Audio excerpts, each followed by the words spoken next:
කොහොමද ඉතින් ඔයාලට හැමෝටම සුබ දවසක්. අදත් ඕගොල්ලන්ව මගේ channel එකට හරි ආදරෙන් පිළිගන්නවා. අද මම අරගෙන ආවේ තවත් රසම රස වීඩියෝ එකක්. ඔන්න ඉතින් අපේ අම්මගේ ආදරෙත් එක්ක ගමේ විදිහට හදන කිරිකොස් මාළුව හදන විදිහ පෙන්වන්න තමයි අද මම යන්නේ. ඔන්න බලමු කොහොමද අපේ අම්මා මේක හදාගන්නේ කියලා.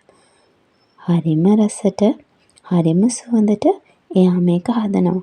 අනේ මන්දා ඉතින් අම්මගේ අත්ගුණෙත් එක්ක මේ කිරිකොස් ව්‍යාංජනය නම් පුදුම රසක් තියෙන්නේ. බලමුද එහෙනම් කොහොමද හදාගන්නේ කියලා.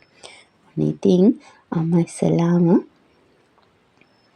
මෙන්න මේ විදිහට කොස් ටික සුද්ධ කරලා හොදගත්තා.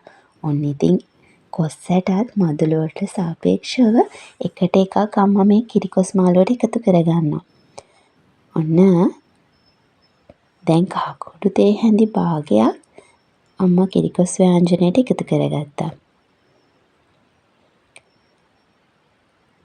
ඊට පස්සේ ඔන්න ලුණු තේ හැඳකුත් දාගත්තා. ඔන්න ඉතින් ඊට පස්සේ මේ දාගන්නේ අමුතුන පහ. අමුතුන පහ තේ හැඳි භාගයක් එකතු කරගත්තා.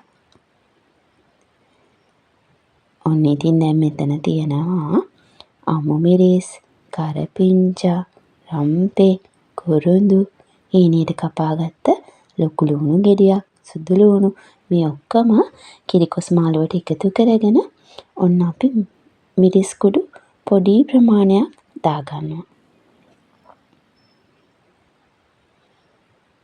මේකට මිරිස් කුඩු නම් වැඩි කරගන්න එපා. ඊට පස්සේ ඔන්න ඉතින් අම්මා දාගත්තේ පොල් කිරි වල දෙවෙනි කිරි එක. ඒ කියන්නේ දිය කිරි එක.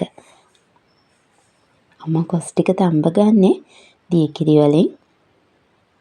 ඔන්න ඔය විදිහට කොස් ටික ලිපේ තියලා හොඳට සීල් වෙන්න පියනකින් වහගත්තා.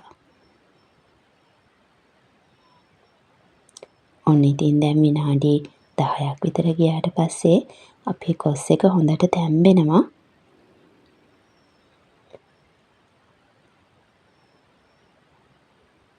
ඊට පස්සේ ඔන්න ඔය විදිහට ටිකක් හොඳට කලවම් කරගන්න තමයි තියෙන්නේ.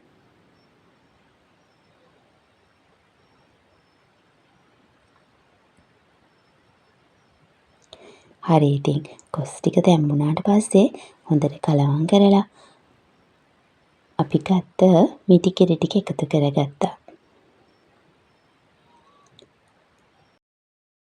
මිටි කිරි ටික එකතු කරගෙන ඔන්න ඔය වගේ ආයමත් හොඳට කූරු කා ගන්න තමයි තියෙන්නේ.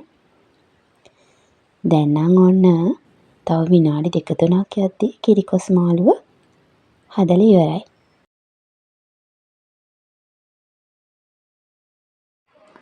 අපේ ගෙදර නම් අද හොරුල්ල මිරිසට හදලා කිරිකොස් මාළුයි රතු බතුයි තමයි හදලා තියෙන්නේ.